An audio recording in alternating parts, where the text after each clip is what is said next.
I don't have much of a voice, but hopefully the microphone will do the job.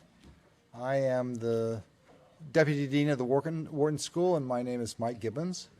And I get to do this afternoon something that is one of my favorite jobs, which is having the opportunity to welcome back one of our alums, and who will speak to us about share with us some of his experiences. And of course, who I'm referring to today is Howard Marks.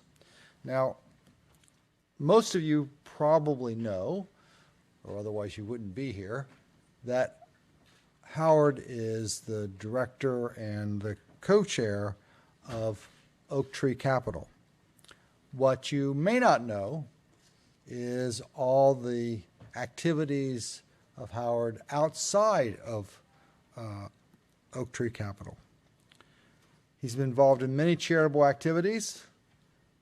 He worked as a member of the Board of Trustees at the University of Pennsylvania for approximately 10 years. While in that capacity, he was the chair oversight of the investment committee. He's now an emeritus board member, and he's given generously to Penn in the form of either the Writing Center on Penn's campus, or the various scholarships, or chairs for faculty members. But more relevant for today is that Howard funded this investment series that we're going to hear from him. And we created a title for the investment series that was very creative. It's the Howard Marks Investor Series. So, and the series has provided a great opportunity for Wharton faculty and Wharton students to hear from very distinguished and high-profile investors that come to campus for this very talk. And it's a remarkable opportunity for our students to hear from them, and now today to hear from him.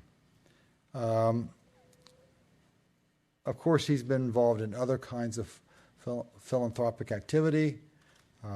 He's a trustee and chair of the investment committee for the Metropolitan Museum of Art, and he chairs the investment committee for the Royal Drawing Society. While Howard has been here before, our format is maybe slightly different than usual. It's going to be more of a fireside chat, despite the fact that we don't seem to have a fire. And he will be joined today by our own Chris Casey, who is a faculty member at Wharton, and he's been here, more than 20 years? I think I helped hire you. And yet I'm younger than you. Chris is also the academic director of the Wharton Wealth Management Initiative, and he's the academic director of the Jacobs Levy Equity Management Center. And with that, we should welcome Howard and Chris.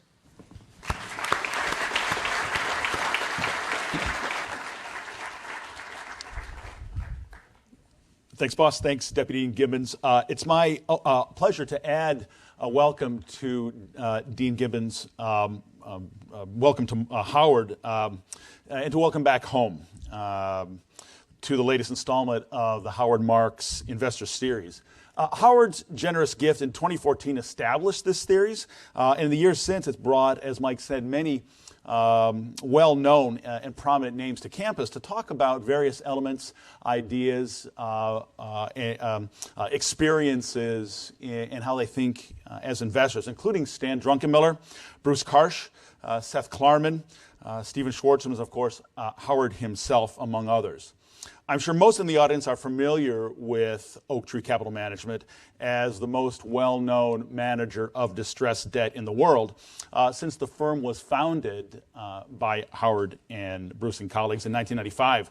Howard's been responsible for steering investment philosophy and communicating closely with clients, often through his famous Oaktree memos, about which I'm going to say a few things. 3 of these memos, as most of you know, in particular will inform our discussion today. As many of you know, recently Brookfield Asset Management acquired a significant stake in Oaktree, and the 2 companies have just under $500 billion in assets under management. In the memo, Dare to be Great 2, Howard revisited a previous memo on how institutional investors might approach the goal of achieving superior investment results, exploring the risks that can be necessary in order to outperform the market. In another, Risk Revisited Again, we find a compilation of Howard's writings and insights on the subject of risk, including how to cope with uncertainty and anticipate different outcomes. In his most recent memo, You Bet, he examines the connection between investing and gambling, outlining the ways in which hidden information, luck, and skill can be important factors in both. All of Howard's memos, which he's written quarterly since 1990, Mike, I graduated in 1990, so this is a serious history of writing, are available in the archives on Oaktree's website. I encourage everyone here to explore them further as they delve into many of the real-world questions and decisions you'll soon encounter in your professional lives. They're required reading, in my view, and if you take my investments class, you'll read Marx. Howard's knowledge and experience in the investing world are truly invaluable, not unlike his contributions to Wharton and Penn through the years. If we recounted them all, we'd miss the main event. So I'll just give you a TLDR version. In addition to the speaker series, Howard provided foundational support for the Wharton Business Radio on Sirius XM. He endowed the Marx Family Writing Center, which focuses on helping Penn students and faculty across disciplines become better writers. Some of you, I suspect, have availed of yourself of the opportunities held there. He and his wife established a chair in economic history, and we're fortunate to have Mark Flandreau, the Howard Marks Professor of Economic History, with us today. In addition, Howard is a trustee emeritus of the university and formerly served as chair of Penn's investment board. Again, I'm only touching on the surface of Howard's deep commitment to our school and to the learning process here. Howard, thank you once again for your passionate support of Wharton and Penn and for all you continue to do. And I think we should get going. Sure. Great. So, the format for today, again, as many of you know, will involve a number of students who have been selected in a quasi-random way to represent a diversity of opinions, views, and questions. And we'll ask those students to come up front. I'd like to start off, though, by asking you directly about the memos. What was the story behind the memos? How did they arrive? They're famous in the world of investing, and that's both in academia and in the outside. Where do they come from? Well, number one, since I started back in 1990, it's hard to remember why. But I think that the answer is that I came across 2 events, both of which were separately interesting, but the juxtaposition of the 2 I thought was really important. One was I met an investor who had invested steadily and had good but not spectacular results for 14 years in a row, and as a consequence was up to the top in his peer group, and then an organization that had a horrible year because they shot for the top and ended up at the bottom. And I thought that the juxtaposition of those 2 experiences told you an important lesson. So I wrote that first memo. I can tell you I didn't do it to get famous. I didn't do it with the expectation that anybody would ever read them, but I did it because I had something I wanted to say. And the other thing is that, when I was here at Wharton in the 60s, we were required to have a non-business concentration.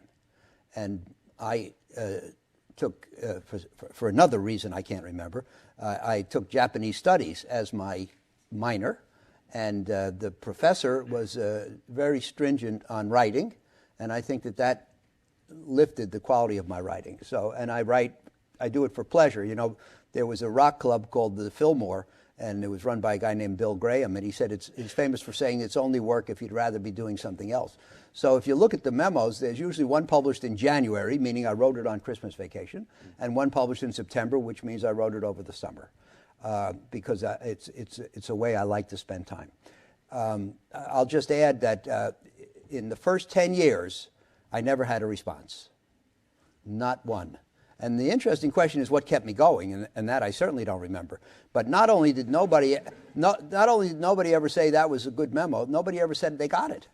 Now, these were the days when we used to fold them up and put them in envelopes with stamps, and they only went to the Oak Tree clientele, so it was a narrow group. And to respond in the old days took some effort. You had to either write a note and mail it out, or you had to actually pick up the phone. It's not like now. But anyway, that was the first 10 years, and the last 20 years have been very gratifying. And I think we went from sending it out to 300 clients at the beginning to a mailing list of about 100,000 now. What's your creative process like when you write the memo? You know, if you study the way people create, the way they execute their art and their science, there's a great diversity of approaches. What's your personal approach? Well, I mean, I think that first of all, it varies. They don't all have the same genesis. But I think that one of the things that I do is I see, like I did in that first memo, I see diverse things and see a pattern in them. And maybe it's a pattern other people don't see, so I write to call it to their attention. And so I just pile up snippets, I pile up clippings, I pile up quotations and so forth. And when it reaches critical mass, and I write the memo. And, the one on gambling, which just went out last month, I started in June and finished in January because of a lot of other things that had more time sensitivity came in between. And I've done them in a day. You know, the day after Lehman Brothers went bankrupt in 2008, I got one out the next day. So, some of them are literary excursions, and some of them are pressing business. And do you get feedback today? You get feedback, yeah. and interestingly, the one on gambling was the second. I got the second most feedback on in history, and the only one that exceeded it was one called "Getting Lucky," about the role of luck. I hasten to say, not in the campus sense, from January of 2014. And I think what they had in common is that in both I told my own personal story. In the luck one, I think I've been, I'm a believer in luck. I think I've been fabulously lucky in my life, and I'm not hesitant to say it. I don't claim it was all my own doing or skill. So I put a lot of that into the memo, and people like that. And then in the one on gambling, I spent a page or two on my history as a gambler. And people enjoyed that. So people like the personal side. Nice, good. So we're going to ask the first student to come up and ask a question and hear the response and maybe ask a follow-on. I'd first like to ask Leek Deng to come up to the podium. Leek's an MBA student with a concentration in finance, scheduled to graduate in 2020. 10 weeks. but who's counting? So thanks again for coming to speak with us. So in your memo, Risk Revisited again, and in your book, the most important things illuminated, in which you dedicate actually 3 chapters to recognizing, understanding, and controlling risk, is very clear that risk is the most essential aspect of investing. So my question is, if risk is invisible and it exists only in the future and it's impossible to know for sure what the future holds, so what are some of the qualitative tools, practices, or systems in addition to lack of hubris, as you mentioned, and knowing what you don't know?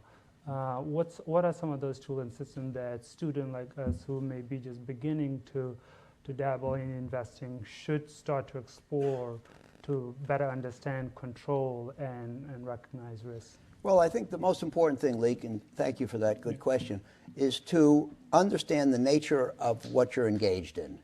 And if you like quantitative processes that consistently produce a successful decision, then I would advise you not to become an investor, because our job is to deal with uncertainty.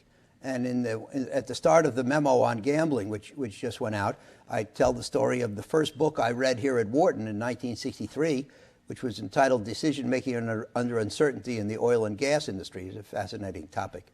But the point is, that's our job. We do not, there's no certainty. I hesitate to describe what we do as even a process. I mean, we have a process, but it's conjecture, it's judgment. It all comes down to judgment. John Kenneth Galbraith said that there's nothing dependable to be learned about making money. If there were, the study would be intense and everybody with a positive IQ would be rich. Everybody wants to make money. And if there were a surefire mechanical process for doing so, then number one, it would become widespread in its use, and then, of course, it would stop working, because we make money by outthinking others. So, I have to disappoint you. I can't give you a process. But, we have to understand that it comes down to judgment, that our judgment is imperfect, that our job is to deal with uncertainty. What investing has in common with gambling, hopefully in addition to skill, is number one, there is hidden information. There's stuff we don't know that we'd like to know. And number two, there's randomness, because we don't know what events are coming next.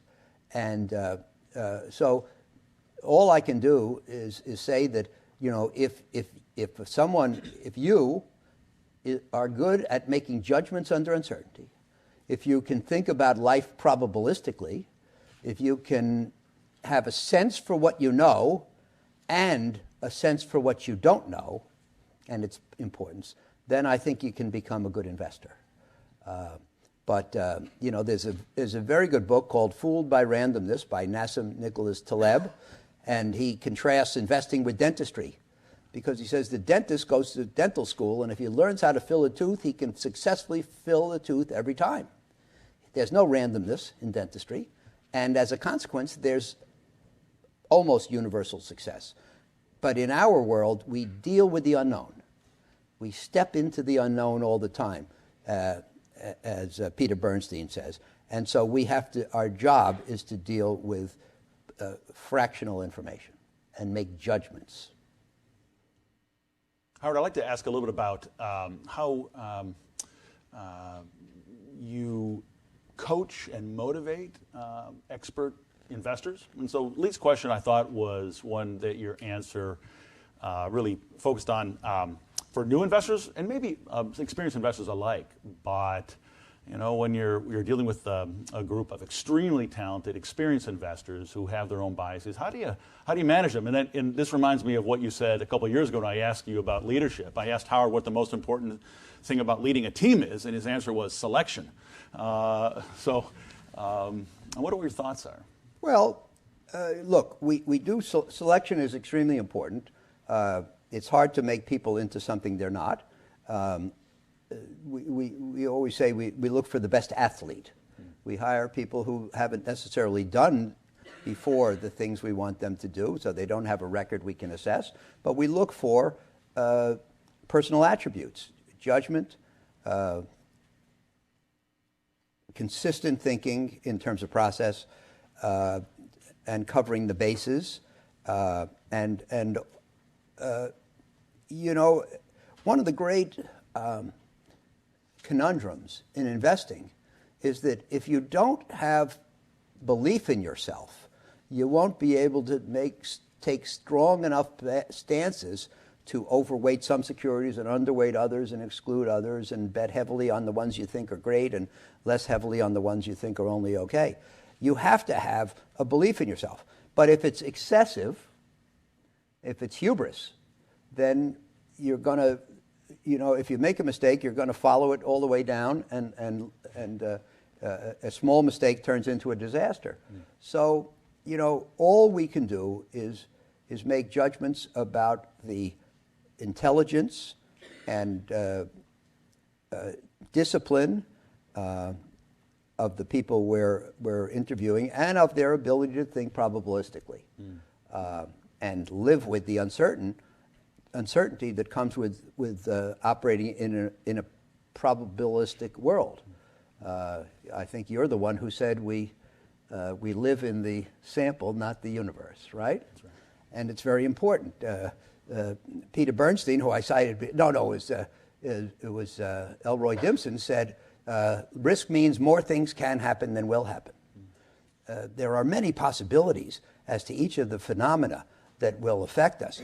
Only one will happen, the sample. The universe is much broader, and we have to be able to live with thinking that way. Now, what do we do for coaching?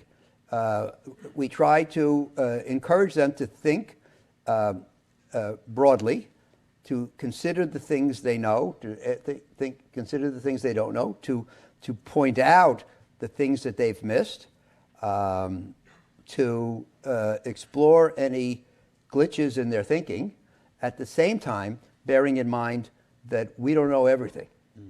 So, my thinking isn't perfect either, and my senior colleagues. So it really is collegial, and we try to encourage people to express their opinions, even if they're not absolutely right, because nobody's ever absolutely right. Yeah, before our time today up front, we had a meeting with students, and Kenny, one of the folks who was there, asked you about resilience. And I also remember that one time in a conversation you mentioned that one of the most important personal characteristics of long-term successful investors is the ability to be dispassionate. And yet grit is defined as passion plus perseverance. How do you distinguish? Well, you have to keep at it. You can't let one failure knock you off. You have, the greatest hitter in history, I guess, was Ted Williams, and he was out 60% of the time. So, you just can't, you have to be reasonable. You have to go into a field that is appropriate for your characteristics. So if you can't live with failure, you should become a dentist. If you can live with a little failure, you could be a bond investor. If you can live with a bit more failure, you can buy stocks. And if you're okay with failing 80% of the time, you can become a venture capitalist and look for a unicorn. But, we all have to live with some degree of failure in our lives. And anybody who is I can't make a mistake, it would kill me to make a mistake, you're destined for an unhappy life. Because nobody can function without making mistakes. And I think it was Wayne Gretzky who said, you miss every shot you don't take. You have to take a bunch of shots. You shouldn't expect them all to score, but you have to keep shooting. Thanks.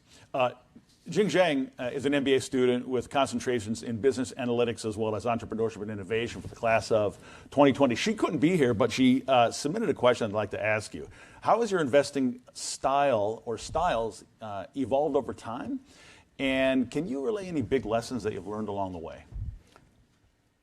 Well, I think that, I was very fortunate because I spent my first 9 years, I went to Citibank out of graduate school in '69, and I spent the first 9 years in equities. And that was a disaster. So the good news is I didn't get canned, and I was asked to move into the bond department and start a convertible bond fund, and then shortly after that, a high-yield bond fund. And that played to my strength of caution and looking out for the potholes, and able to hit a high batting average with few disappointments. So that was a good fit between my strengths and the job description. Over time, Oaktree evolved from bond investing to other fields which I describe as more aspirational. So in distressed debt, or real estate or private equity or emerging market investing or infrastructure investing, we take bigger risks with an expectation of a lower batting average in the hope of higher returns. So, of course, that required an adjustment. If in high-yield bond investing for 42 years, our batting average has been about 99%. We've had about a 1% default rate. But as you move into things where you're trying for a return of 10%, 15%, 20%, 25%, you can't expect the same batting average, and you have to adjust. I would honestly say that the more aggressive forms of investing are not as consistent with my own makeup. And I've partnered with people or hired people who supplied some of that aggressiveness. And, as we sit here in 2020, this is a tough time to ask me that question. Because, since the end of the global financial crisis, the stock market hit its low in March of 2009. So next month it'll be 11 years. And the markets have essentially gone straight up for 11 years. Our business model is predicated on there being cycles. And we think we're extremely good, in particular, of taking advantage of the negative part of the cycle, the distressed debt, the distressed mortgages, and so forth. And so that essentially hasn't worked for the last 11 years. The world has not presented us with those opportunities.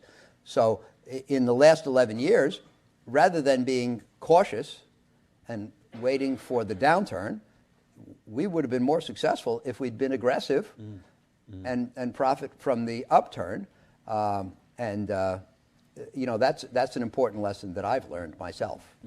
Another Howard Marks phrase, we collect them around here, is being early is sometimes observationally equivalent to being wrong. Right. And at a previous incarnation of the series, you were talking about the distinction, maybe it's not a question of being in the 7th out of 9 innings, but being in the 8th of 14. Well, that's the point.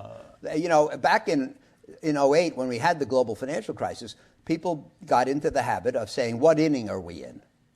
And what they meant is, when is the pain going to stop? I mean, 2008 was, especially the last quarter, was an incredible meltdown. And it seems funny to be sitting here talking about it, but the point is, people actually thought that the world financial system was going to melt down. And by the way, and the people who thought that, nobody could tell them they were crazy, because we saw Bear Stearns disappear and Merrill Lynch be absorbed, and Wachovia Bank and Washington Mutual went under, and then Lehman Brothers went bankrupt. So, and by the way, Morgan Stanley was next, and Goldman was right after that. And if this downward spiral hadn't been arrested, it would have happened. And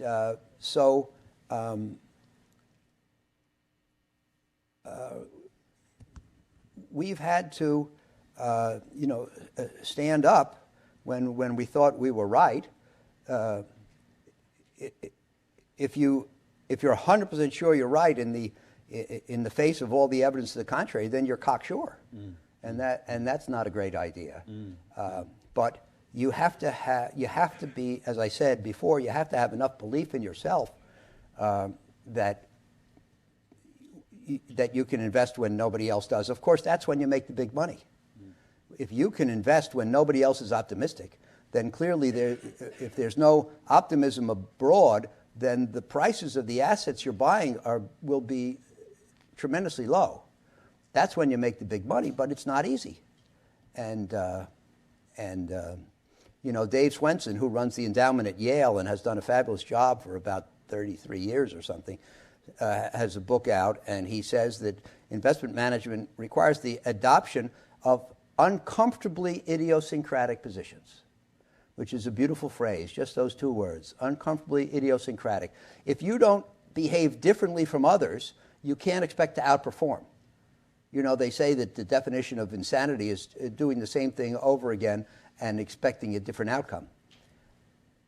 by the same standard, it would be insane to think that you can have the same behavior as others and outperform them. That's an oxymoron. So if your goal is to be an outperformer, which if you're in investment management and your goal isn't to outperform, you're wasting your time. But if outperformance is your goal, you have to behave differently from others, and it's often uncomfortable. You have to not buy the things they're buying. You have to buy things that they think are valueless. And by the way, if it's when everybody believes something's valueless that you get it at a low price. You have to do the things others don't want to do. But number one, it's uncomfortable because you're in the minority. And number two, even if you're right, it'll take a good while for it to work. So the way a non-professor would say that is that being too far ahead of your time is indistinguishable from being wrong. And you have to be able to live with that. And I've lived with that plenty. Yeah, I get it. To exercise this concept a little bit more deeply, I'd like to invite Elnur Aliyev up. Elnur is a student in the Lauder program, earning an MBA with concentrations in finance and a master's in international studies, and is also in the class of 2020. Yeah. Mr. Marks, thank you for coming down to campus. It means a lot to me personally, and I'm sure to my fellow classmates. My question is about economic downturns and investment opportunities. You briefly touched upon it. So in your book, the most important thing, you mentioned that economic downturns create some of the best investment opportunities. So far, investors have bought every dip in the markets. With markets flush with liquidity and private equity dry powder in record levels, how do you envision the next downturn with regards to contrarian investment opportunities? Thank you. Yeah, well, that's a great question. He alluded to my first book, which is called The Most Important Thing, still for sale, by the way. And my second book, which came out about a year and a half ago, was called Mastering the Market Cycle. And, you know, I'm a student of cycles. I've lived through half a dozen important cycles over my career. I believe there will always be cycles because people, what are markets, what are economies? They're a bunch of people making decisions. And I believe that people will always go to excess. And as long as they do, economies will get overbuilt and then go into a period of idleness. Markets will become excessively priced and then go into a correction. So that's my belief. Now, as I said a couple of minutes ago, we've had 11 years without a downturn, pretty much straight up. Longest expansion, economic expansion in history, longest bull market in history. And when you get into the late innings of an upcycle, especially an upcycle, what do people start saying? Maybe there'll never be a down cycle. Maybe there'll never be a correction. Maybe this time is different. In the past, excesses have been led to corrections, and bull markets have led to bear markets, and bubbles have led to crashes, but maybe not this time. And and by the way, there are people who are saying that today. The longer we go, the more they're prone to say it. So nobody says it in the first inning, in the first up year. Nobody says, well, maybe it's going to go 12. But in the fifth year, maybe they say it could go 13. And in the eighth year, they say this could go 16. And in the 11th year, they say maybe there'll never be a downturn. So by definition, if you think about it, the later we are in the upcycle, and ostensibly the closer we are to the downturn, the more likely they are to say there'll never be a downturn, or at least that it will come later. And the only thing I can add to that is so far I can't prove them wrong. So, you know, for example, in the U.S., there's never been an economic expansion of more than 10 years. And now we're in the 11th. So now people are starting to say, well, what about Australia? Australia's in the 29th year without a recession. So maybe the U.S. will go 29 years, which means that the distress investor and the person who likes to profit from crashes isn't going to have any opportunities for another 18 years. You can't rule it out. But you can look at the differences between the U.S. and Australia, for example, and conclude that what has happened to them is not relevant to us. I believe we'll have a downturn, but right now, everybody's made money. Money's really cheap. Everybody who has money is eager to put it to work. If you bought the dips in the last 11 years, you made money. Every problem's been corrected. A couple of months ago, we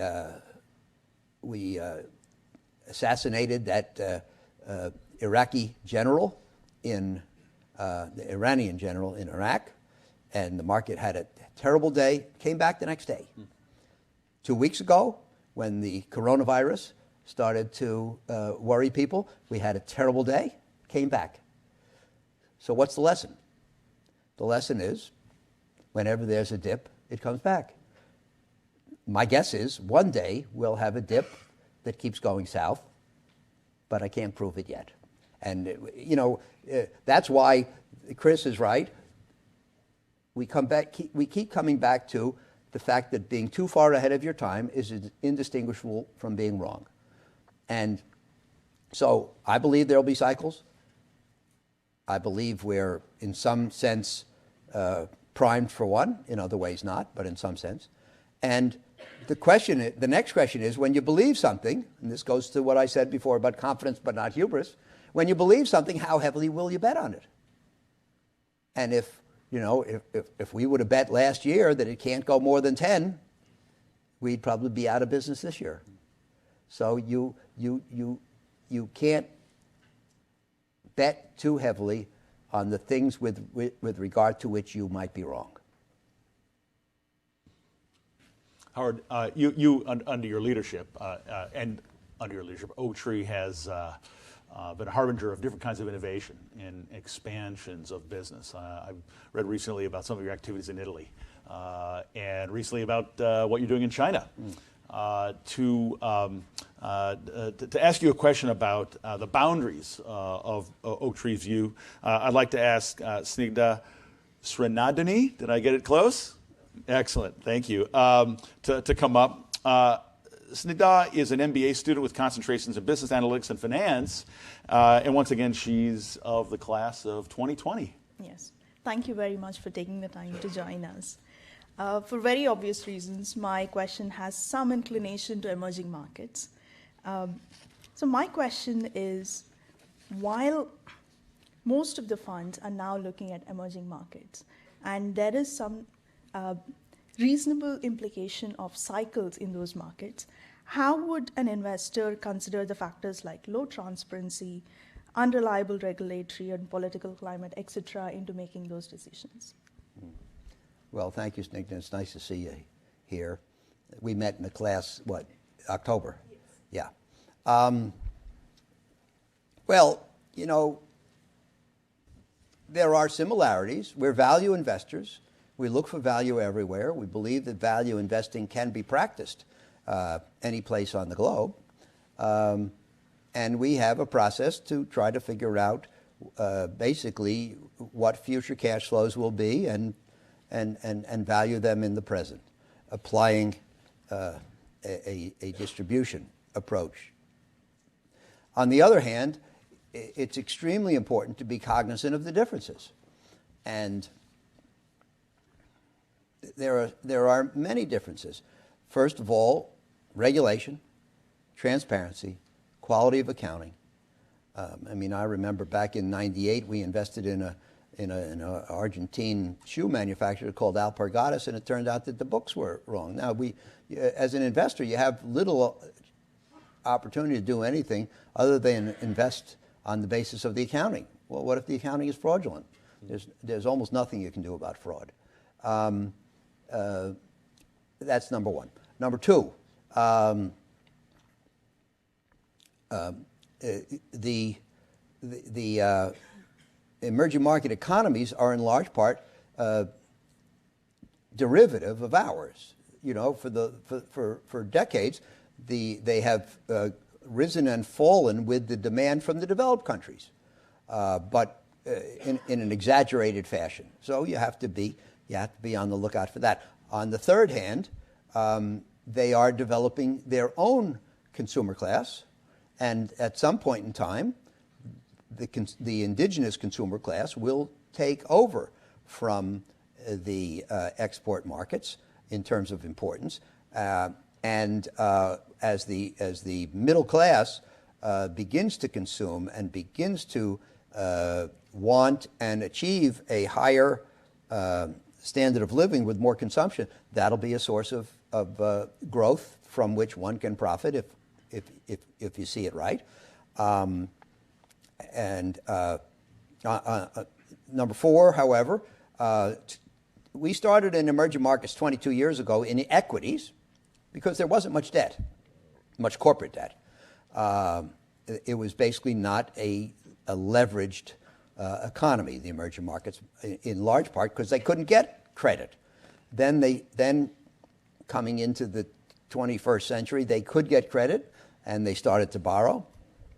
And then since the global financial crisis, when so many people have so much money and they're trying to get rid of their money, they're trying to place their money, their standards have declined, and now it's easy, or I should say not now, well, maybe now, but it became easy for corporations to borrow in the emerging markets.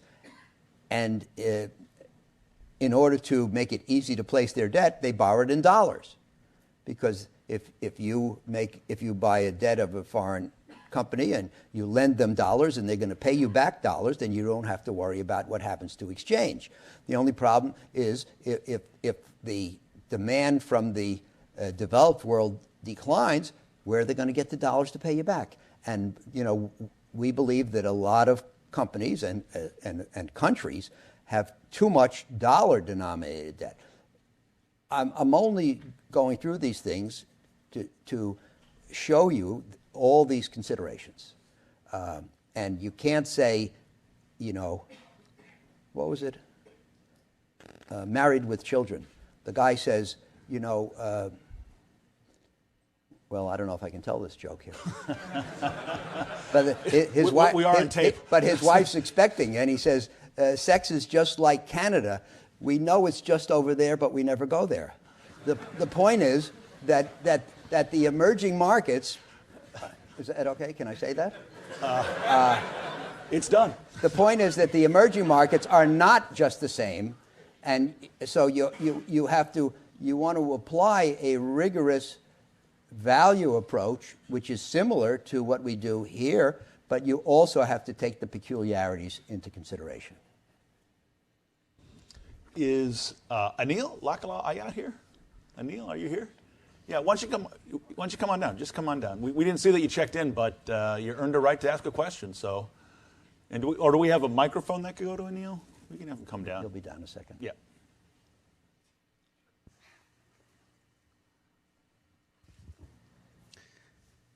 Hey, so yeah. Be like Drake and walk with the mic. It's all good. So yeah, thanks for coming and doing this. Really appreciate it. Yeah, really a fan of of what you've done in the past, and appreciate the memos and everything. So my question is about I previously worked in investment management, and there seemed to be a feeling among the investor community that the markets were getting more efficient over time. This was particularly observed for blue chip stocks, so like the Apples and Googles of the world. Every model was there was basically no way to find some differing perspective in some of these larger stocks, and seemed to be seeping through into the middle bracket stocks as well. Do you feel that with the information age and the internet and the easy access to data and new information, that the market has been more efficient over time, at least in the U.S. or developed markets? Thank you for that question, Anil.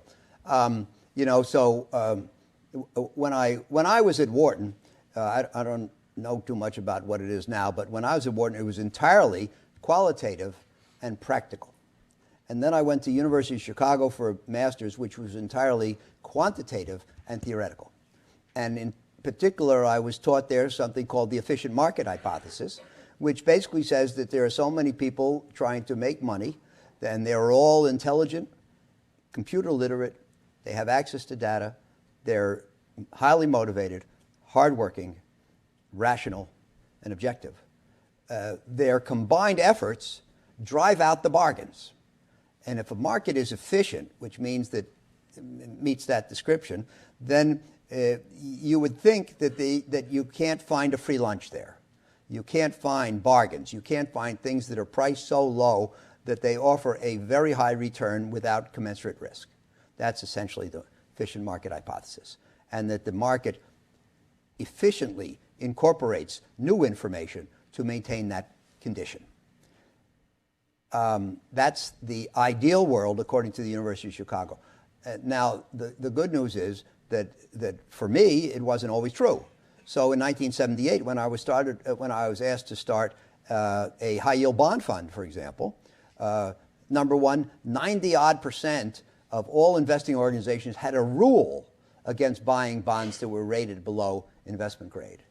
And they were called junk bonds, which was not a reassuring title. And Moody's defined a B-rated bond as fails to possess the characteristics of a desirable investment. In other words, you could not prudently invest in a non-investment grade bond. And so if you did invest in that, you took the risk of being wrong in an embarrassing way. So these are biases in a market. And if you go into a market, remember that in the description of the things that made a market objective, among them were that every investor is rational and objective. But if you have things in markets that make people non-objective, like a bias, that a B-rated bond can't be a good investment, then somebody without that bias might be able to go into that market and find a bargain. And so I was lucky because I found it in high-yield bonds in 78. I found it in distressed debt investing in 88. So remember I mentioned the memo about luck, getting lucky, January 14. So in the second half of the memo, I tell the story about this kid who wants to become a better poker player. So he works really hard at learning the odds that a certain hand will be successful, learning the odds that he'll get the cards he needs to complete a certain hand, studying other players for their tells, the little things that show when they're bluffing, etc. And he's working really hard, and his uncle takes him aside, and he says, you know, you're wasting your time trying to become a better player. Why don't you just look for an easier game? Inefficient markets are easy games because they're not picked over. And so if you are willing to do the picking, you can find exceptional purchases. They shouldn't exist. There should not be exceptional profit opportunities without commensurate risk. The theory tells us that, and it makes sense. But sometimes there are, and I benefited from. Okay. So, and I'm trying not to stretch out this answer too long, but I find it one of the most interesting questions. The point is, when I got out of school 50 years ago, the world was a dumb place. There was so much we didn't know. Nobody had a computer. Believe it or not, when I got out of school, nobody had a calculator. Nobody had a calculator. And if you invested $11 today and you sold it for $28 in 5 years, there was no way to compute what the compound growth rate was, other than trial and error. Well, try 11%. So really, the world was a stupid place, and people had biases. And there's nothing that creates a misvaluation better than a bias. And by the way, when I started in high-yield bonds in 78, people would say to me, well, young man, I'm sure you could make money doing that, but it wouldn't be proper, investing in junk bonds. Fast forward to 2020. Nobody says that anymore. everybody says, if you can make money, I'll do it. And, you know, the world is now a much smarter place. There's no such thing anymore as not knowing something. Everybody has information to all the access to all the information. You know, we sit at dinner. We talk about, you know, who was the greatest hockey player in history. You know, within 10 seconds. And everybody has access to all the information. And everybody's spreadsheets look the same. And the SEC makes sure, by the way, when I started, there was no regulation, FD, that made sure that every investor had the same information. Companies would tell their favorite investors stuff they wouldn't tell the public. So clearly, the access to information and the ability to process information is much more uniform today than it used to be. Many of, or I would say most of the biases are gone, so there is much less reason to expect to be able to find bargains today than there was 50 years ago. The world's a smarter place. And I suggest you read that memo, at least the second half, Getting Lucky from January 2014. And what I say at the end of that is that I believe that the markets have undergone a process called efficientization, in which the glitches, what the academics call the inefficiencies and what I call mistakes, are less prevalent and quicker to be taken advantage of. So 50 years ago, I believe it was possible to make more return with less risk. Then it became possible to make more return with the same risk, which is still a great accomplishment. Then it became possible to make a high return with low risk, which is still something. And, you know, over time, the probability of beating the market has declined, and the margin of superiority has narrowed. And if you think about it, knowledge is cumulative. And there is no reason to think that markets will not become more intelligent, which is to say more efficient. So thank you. Howard, has that impacted how you think about the size of your firm? I mean, one of the dominant ways of thinking today about inefficiencies is that, well, inefficiencies have to exist. Yeah, it's sure. the efficiency paradox, Yeah. because someone has to get paid to make them efficient. But then firms will grow, if they do, an advantage just into the point at which the efficiency goes away. So do you think about how to monitor and manage the boundaries of your organization? Sure. You know, there should be expected to be a relationship between the amount of money you manage and the ability to beat the market, or the margin by which you can beat the market. And, you know, the truth about our business, which you won't read in the ads, is that good performance brings more money to manage. More money, if allowed to go unchecked, brings bad performance. You can't do as good a job with a lot of money as you used to do with a little money. Now, we talk about inefficiencies, and everybody's looking for an opportunity to make a return with risk that is less than commensurate. And that is the definition of an inefficiency. It is an oxymoron to say that I have found an inefficient market niche which is infinitely scalable. I mean, because one of the things that permits the existence of inefficiencies is smallness. And you can find a little area with one stock that you can put a little money into, and it happens to be a stock that nobody else has figured out. So you can get an advantage. But, you know, you may not be able to put 100 million, you certainly can't put $1 billion, and we absolutely can't put 10 billion. That's the way it goes. So that means that every manager, if they want to outbeat the market, if they want to find these special opportunities, by definition has to limit the amount of capital they take. You can't say, I can take all the capital in the world and still beat the market. You know, if you have all the capital in the world, then on average you're going to do average. So you have to limit the capital. And that introduces a tension, because for the most part, the more capital you have, the higher your fees will be. The less capital you have, arguably, the better job you can do for your clients. So that's a conflict of interest, if you will, between the manager and the client. And you have to, one of the most important things in life is to acquit your conflicts of interest, I think, in favor of the client. We've always tried to make these decisions in favor of the client, not ourselves, in the thought that if we put our interests secondary in the short run, we will do very well in the long run. If we put ourselves ahead of the client in the short run, in the long run, we'll go to hell. And at Goldman Sachs, they use a term, long-term greedy.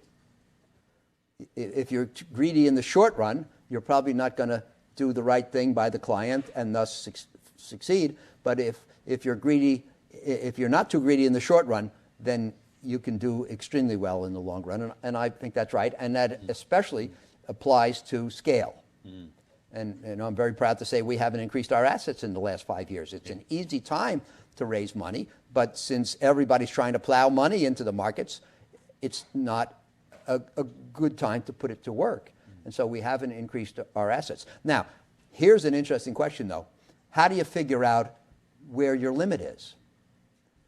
You're in a market, you're doing well, you're getting more money from your clients in recognition of your good performance.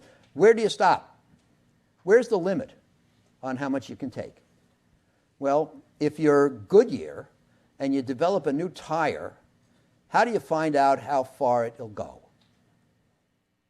You put it on a car and you run it until it blows up. We can't do that. We can't keep taking money until our performance falls apart, because we're talking about our clients' money. We're talking about our reputation. So we have to stop before we hit the wall. If you stop before you hit the wall, then what? Then you never really find out where the wall is. But we have to err on the side of taking too little money, because if we err on the side of taking too much money, then there goes our reputation for doing a good job. So the role of judgment is key. It's all judgment. You know, I wrote when I was working on my first book, The Most Important Thing, still in the bookstores, I was talking about it to Charlie Munger, whose office is in the next building from mine in downtown LA. And when I get up to go to lunch, he says, just remember, none of this is meant to be easy. Anybody who thinks it's easy is stupid. And that's half of what you have to know. I mean, it's a competitive business where the goal is to make money. Can't be easy to outperform the other person, by definition. And so that's what we have to try to do, but we have to understand our limitations. Let's have another question. We're pushing time a little bit, but I think this is an important one. Let's ask Carlos Alcazar. Carlos, are you here? Carlos was here. You checked in. No, there you are. Coming up, Carlos, with a question on specifically on judgment and how you rely on background and combined. Well, let me say before Carlos asks his question. So that's really where I wanted to go with the thing with Charlie. And there is no process which is guaranteed to produce success. And you know, the last memo quoted from Annie Duke's book, Thinking in Bets. Annie was a Penn, almost PhD student in psychology who left Penn to become a poker player and became the world's leading female poker player, won the World Series of Poker. And she's back, by the way. She's back? Yeah, yep. Millions of dollars. It was reading her book, Thinking in Bets, that inspired me to write my one on gambling. And two great quotes. Number one, that having a good decision process increases your chances of success, but it doesn't guarantee them. You will fail sometime. And number two, experts only make better guesses. And in your career, you're not going to hear the word guess very often, because most people don't like to admit that they're guessing. But that's what we're doing. Then they say estimate, projection, prognostication, and all those things. But they're really guessing. And all we have to fall back on is judgment. And in the long run, it's the person who has better judgment who will succeed. So sorry to make you wait, Carlos. Yeah, don't worry. Thank you so much for coming to campus. So you mentioned in one of your memos that one of the sources of risk is model risk or relying too much on a model for making decisions that you wouldn't usually do if you relied on qualitative judgment. So my question is, how do you develop and how do you rely on qualitative judgment to make an investment decision? Great. Well, look, there's a million great quotes on the subject. Albert Einstein said, not everything that counts can be counted, and not everything that can be counted counts. And the way I say it, I'd rather be approximately right than precisely wrong. And models have the advantage of producing precision. They give you answers. You put numbers in, they give you numbers out. Where did the numbers come from that you put in? And by definition, if they don't require judgment, then they can't be the route to excellence. So it all comes back to judgment. And people like to use models because it gives the impression of precision, dependability, rigor, but largely it's illusory. And you remember, well, maybe you don't remember, but when I was here, we used to say garbage in, garbage out. Ego. And that's really what it is on models. So, and by the way, here's another thing to think of. If there's a model and it works, a model that doesn't require judgment, you can take broadly available information, plug your information into a model, and you'll get an answer that makes you rich, allows you to outperform the other investors. By definition, everybody will figure it out, and everybody eventually will have the same model and the same results. So it always, superior results, even to the extent that the market has inefficiencies, even to the extent that superior results can be achieved, it will always be, in my opinion, the result of superior judgment. Now, you may say, look at Renaissance. If anybody here know about Renaissance, Renaissance is a algorithmic fund that was formed by a guy named James Simons, who was a math professor at Stony Brook University in Long Island, New York, and he's a lover of astronomy. He actually has a star named after him because he supported astronomical research.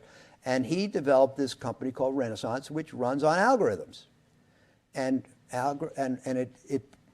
maybe it's produced 30% return a year for 30 years. And they charge their clients, to the extent they have clients, they keep throwing their clients out because the inefficiencies they find are not so big as to be able to invest much money. So as their clients get richer, they have to throw them out so that they don't crowd up the inefficiency. But I mean, and I think they charge the clients 50% 444, profit share, or 44? 444. Yeah, 4% management fee and 40% of the profit, and they still get clients. They're fabulous. And I read in the paper yesterday that, Tesla has made this huge move in the last couple of months from here to here, and they had a big position in Tesla. Now, how the hell did you have an algorithm that told you that Tesla was going to succeed at making all-electric cars? But nevertheless, they did. Okay, so then you say, but look, here's an algorithmic organization that has a process, and it works. It makes them rich. So doesn't that counter what I just said, that you can't have a process? And my mother used to say, it's the exception that proves the rule. Now, what the hell does that mean? It's the exception that proves the rule. And it took me a long time to figure out what my mother meant. And what she meant was the fact that Renaissance is so exceptional proves that the rule is essentially correct. A rule doesn't mean there can't be any exceptions. So the rule is the process doesn't work, algorithms don't work, there is one that worked. Its exceptionality proves the rule. So, the point is there's only one Renaissance, and maybe 2 sigma, or is that the name of it? Yeah, Right. there are a couple other quants. Yeah, but there are a couple, but you know, dozens. why aren't there 100 or 1,000? You know, Wharton's graduated a couple thousand people in the last 10 years. Why aren't there thousands of Renaissances? And the answer is that whoever built Renaissance's algorithm had what? Better judgment. That led to the model. Yeah, right.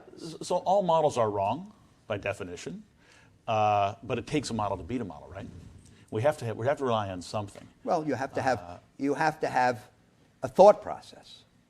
You have to have some rigor. Is there anything but not? Is there anything in the future that will be non-quant purely? Well, you need imagination, you know, and so you know, there's a lot of quantification going on in the investment business. And about three-ish years ago, I wrote a memo called "Investing Without People," and I talked about index and passive investing, algorithmic and systematic investing, AI and machine learning, and which is just a progression toward the elimination of people from the investment process. But and the reason that, you know, when I went to Chicago, the professors taught us that on average most people do average, but it happens that because of transaction costs and human error, the average investor does a little less than average before fees and then charges fees. So the average mutual fund was much less good than in just throwing darts at the newspaper. And in fact, what did they say? They said somebody should start a fund that buys a little bit of each stock in the index. Now, we didn't have index funds. We didn't have the concept of index investing, but somebody thought, he didn't even know what he was thinking of. And as I said, I got out of there in '69, and '74, Jack Bogle started the first index fund that gained industrial scale. And why? And now, in the mutual fund industry,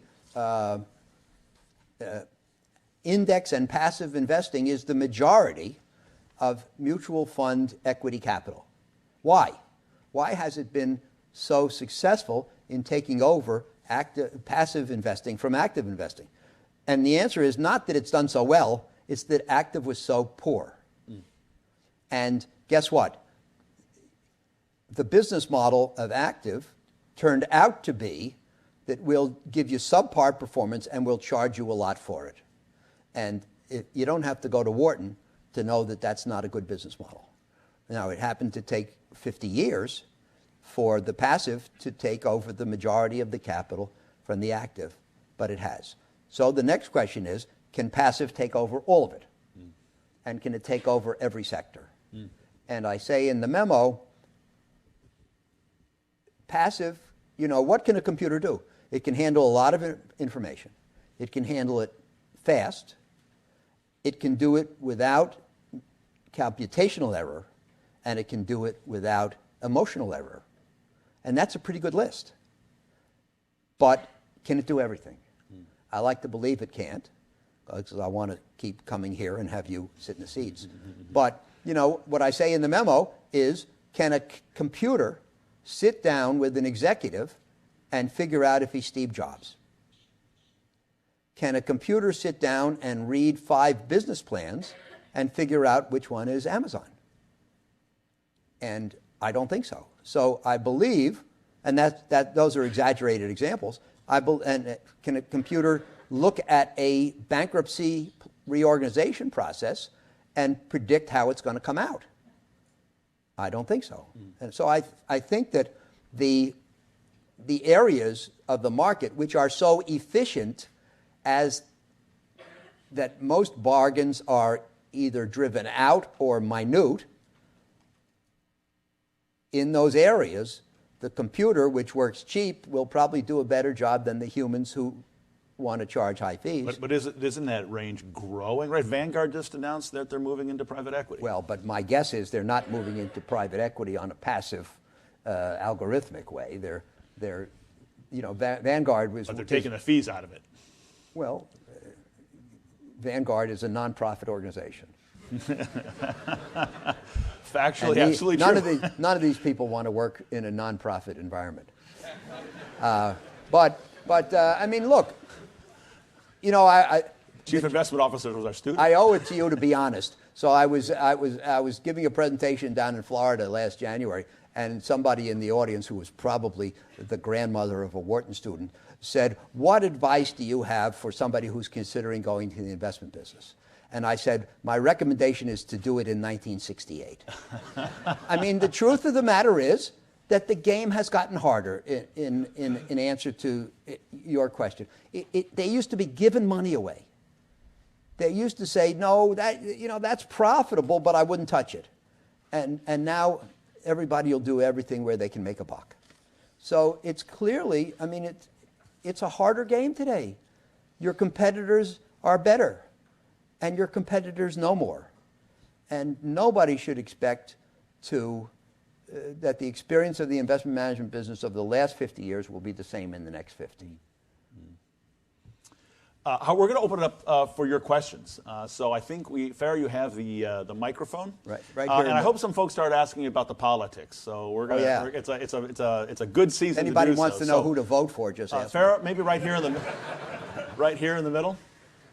What's your name? I can hear. I'll repeat it. What's your name? But say your name first. Oh, Graham. Graham. Okay. So as you're thinking about you benefit from down cycles. So Yeah. How are you thinking about what are you paying attention to that might cause a dip that doesn't just revert back up? Yeah. Where do you think this is going to Okay. So Oaktree makes a lot of money from dips. What is it that might cause a serious dip, which is better known as a recession or a market, a bear market? And we're in that where, as I said, the longer the upcycle goes on, the more people think it'll go on forever. We're in that difficult part of the cycle where nobody can figure it out. And everybody says to me, I know it can't go on forever, but I can't think of anything that'll make it stop, right? And that's what Graham says. And the point is, well, what could it be? It could be inflation, deflation, or a spike in interest rates. But everybody says, yeah, but I don't see those things happening because there's no sign of inflation. You can't predict deflation, and it looks like rates are going to be lower for longer. And by the way, the Fed is going to keep them down at all costs. So none of those are going to happen. And then it's hard. Then you say, well, maybe it'd be geopolitical. Well, the market team shrug off geopolitics. And then I don't think I want to go into politics quite yet. But, you know, you could have a president who's bad for the system. But then they say, but he can't get his programs enacted. So, you know, it's very difficult. And, you know, I wrote a memo back in July 2007 called It's All Good. And I was bemoaning the fact that every market in every country was going up at the same time in the face of a lot of what I thought was uncertainty. And this was about a month before the onset of the global financial crisis. And by the way, 15 days later, I won one called Now It's All Good with a question mark. And then 2 months later, one that was entitled Now It's All Bad. But you know, in that memo, It's All Good, I said, look, people are underestimating the likelihood that something goes wrong. It could be $100 oil.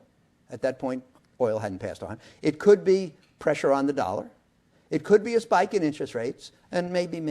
And then I said, or it could be something else. The point is we don't always know. And, you know, that was 2007. The spark for the global financial crisis was a meltdown in subprime mortgages. And if you Google, if in 2006 you would have Googled subprime mortgages, you would have found almost nothing written about it. Nobody sensed that this thing that was going on in this obscure corner of the markets could bring down the financial system. So we don't always appreciate what the catalyst could be. And if you look at 2000, which was the bursting of the TMT bubble, even with the benefit of hindsight, you can't find the catalyst. You cannot find the thing that made the market collapse, and it did. So all I would say is the longer the rise has taken, the higher we are, the more precarious, All I know is we're more exposed to downside. I can't tell you what will cause it, and I absolutely can't tell you when. But that's the limit. You know, I hear about people saying, well, when is the next recession coming? Is it coming in 21? Is it coming in 22? And I'll tell you right now, there is zero grounds for making that decision. Nobody knows. On the other hand, here we are in 2020, February. In your portfolio, should you have your normal risk, more risk, or less risk? That's what we can make judgments about. And I think that for a variety of reasons, you should have less risk in your portfolio and not more. This is not the time to be aggressive, in my opinion. It's the time for defense. But that comes at a serious cost. We have yes, low yields, negative real yields, we've been defensive. Yields in some countries. We've been defensive for the last 8 years. Our high-yield bond portfolios have performed 45 basis points less than the index. That's the cost of safety. You know, now, this goes back to the gambling thing. Was it a good decision to be defensive 8 years ago, or was it a bad decision because we underperformed, or was it a good decision that didn't work? And that's what that memo is all about, that there are good decisions that don't work, there are bad decisions that work. You can't tell the quality of a decision maker from one outcome, because that's the sample. You have to see the universe. You have to see somebody's decisions, in a lot of cases, over a period of time. Okay, excellent. Should we take another, Howard? Well, You can choose. Yeah. Hello, Mr. Marks. It's quite a pleasure. I'm actually not from Penn. I came from Princeton. Oh. What, I'm sorry, you came from where? Princeton. I've never heard of it. Yeah. It's a great honor. Okay. So I was wondering, like, you've talked about central banks, Federal Reserve's policies in your memos. This time it's different and mysterious. I was wondering, do you still think that they're trying to contain some of their ammunition, especially when the Fed minister released today, they're probably going to hold it for a little bit? And what is the long-term consequence of giving the markets what they need? Fed behavior. You know, the normal investor reaction is that lower interest rates are better because they stimulate the economy. And the reduced discounting factor increases the discounted present value of future cash flows. Everybody wants to see low interest rates. The problem is that when the Fed lowers interest rates during prosperity, which is what they've been doing, they spend their ammunition to fight recession. And the short-term interest rate is now about 150 basis points, 1.5%. And the normal course of interest rate reductions to fight recession is 5%. Well, if the interest rate is 1.5%, you can't cut it 5%. And that means, and by the way, they insist they're not going to go into negative territory. That means that the Fed is nearly out of bullets. And, you know, I don't believe that the Fed should be trying to prevent every recession. I believe that, you know, I wrote a memo called On the Other Hand this summer, and I said, would you rather have a recession occur naturally, or would you rather prevent it unnaturally? And I believe in the natural aspect of ups and downs, and I would, if I was running the Fed, which I don't see myself as doing at present, I would allow it to happen. And, you know, but I had dinner with I went to a dinner with a Fed bank president last week, and he said, well, but our job is to create jobs. And my response is, not every year. I met with another Fed president who said our job is to create economic growth and jobs over time. And over time doesn't mean every day or every year. And, you know, I think, look, most of us are here because we believe in the capitalist system. We believe in the free market. We believe the free market is the best allocator of resources. And if that's true, then why should the central bank continuously administer the price of money? And I believe that the central bank should have a very strong preference for getting out of that business. How we're approaching the end of our time. It looks like we're undergoing an ever-evolving and interesting political cycle. Do you want to say anything about what your view of how this is looking? And you know, the odds are changing. The futures prices for the election are volatile. What's your view? Well, I would just look. Ostensibly, you're, as I said a minute ago, you're here and you're in Wharton and you're listening to me because you believe in the free market system. You believe in capitalism. You believe in private enterprise, and you know. We have some candidates who don't, and I would just, and by the way, I'm told that the small majority of Americans, 18 to 34, think that socialism sounds like a pretty good idea. Now, I think if you asked them what is socialism, they couldn't answer, and what they would probably say, oh, that's the thing where you get the free stuff. You get the free college education and the free health care. But what I would ask anybody who's thinking about this, I would ask them this. America has been preeminent in the world for about 90 years.